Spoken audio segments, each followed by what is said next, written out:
Maktabimizning 11-A sinf o'quvchisi Akbar va Iroda yoshligidan sportga bo'lgan qiziqishi juda katta edi. Maktabda tumanlararo o'tkazilgan musobaqalarda stol tennisi, shashka, shaxmat, yengil atletika musobaqalarida faol qatnashib kelgan.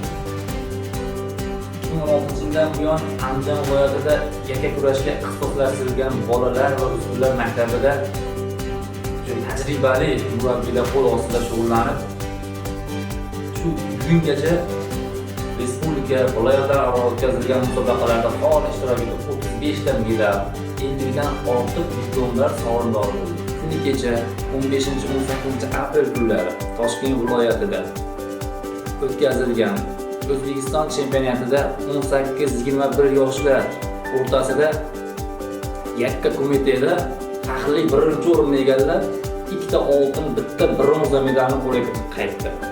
Buning bilan chegaralanib qolmasdan Iroda yurtimizdagi oliygohlarning biriga grant asosida muddatdan oldin talabalikka ham qabul qilindi desak to'g'ri bo'ladi. Sportchi qizimiz Irodaga bundan keyin ham sport yo'nalishida yuqori cho'qqilarni egallab, jahonga yurtimiz bayrog'ini keng baralla hilpiratib yurishini tilab qolaman.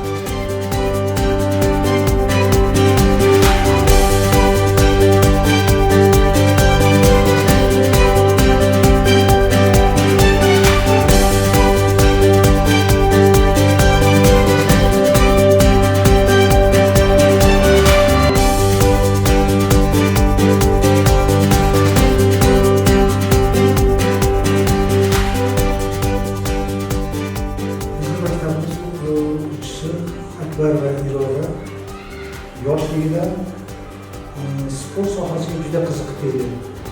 Ayniqsa u yoshligida futbol, yengil atletika, stol tennisi bilan ko'p shug'ullangan.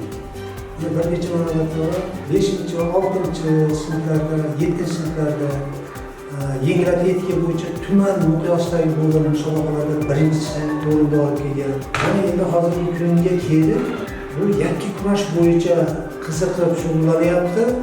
Mana 11-sinfda mana bir necha marotaba Markaziy Osiyo turnirlarida qatnashdi.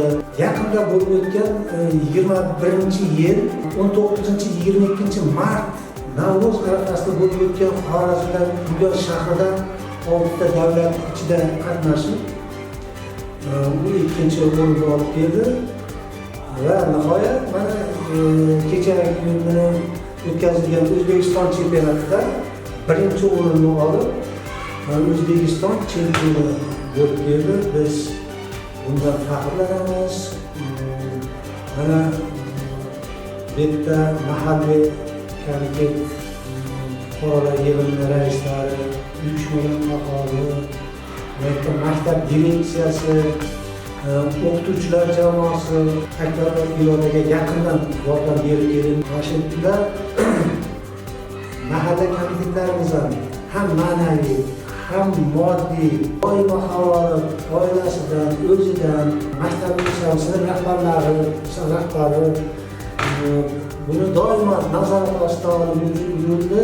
O'qishi, huquqi, intizomi, o'zi aslida intizomli qiz bu, sportga qiziqganligi uchun doim tartibli, o'qishlari ham yaxshi. Mana endi bu maktabimiz yoshlariga o'rnak bo'lyapti, namuna qilib ko'rsatyapmiz. Bundan tashqari mana Turg'ali Diyorbek degan sobiq o'quvchimiz bor, mana yozda bitirgan, u ham mana imtiyoz butun o'rtamalarga shundan to'g'ridan-to'g'ri kirish imtiyoziga ega bo'ldi. Shu qatori Akbar va Iroda shu imtiyozga ega.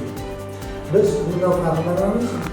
Bu Akbar va Irodani keyingi o'qishlarida, ishlarida, sport yo'nalishlarida katta muvaffaqiyatlar tilab qolamizlar.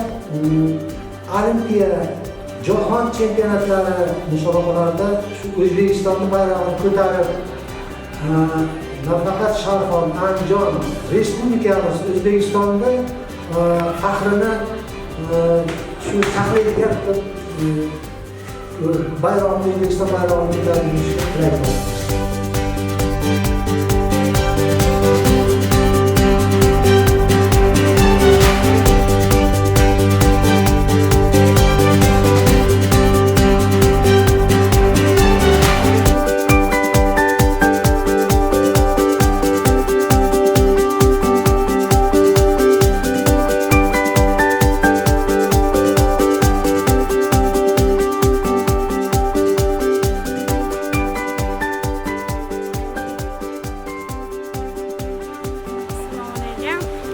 Mana men 5 yildan beri karate bilan muntazam shug'ullanib kelmoqdaman.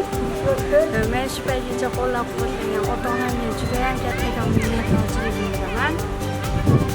Shu paytgacha menga o'rgatib kelgan ustozim Haydar Iqboljon, Abdurahmonov Bahodir, Molik Muhammadullohlarga o'z minnatdorchiligimni bildiraman. Shu paytgacha maktabda menga yordam bergan sinf rahbarimiz Anor va Munira hamda sinfdagi o'qituvchimiz Aljon Taliblarga o'z minnatdorchiligimni bildiraman. Musobaqalarda juda ham katta hayajon bo'ldi. Buni yengish juda ham qiyin bo'ldi. Yengdik, Allohga shukr, bildi oldik. Sizlarga ham rahmat.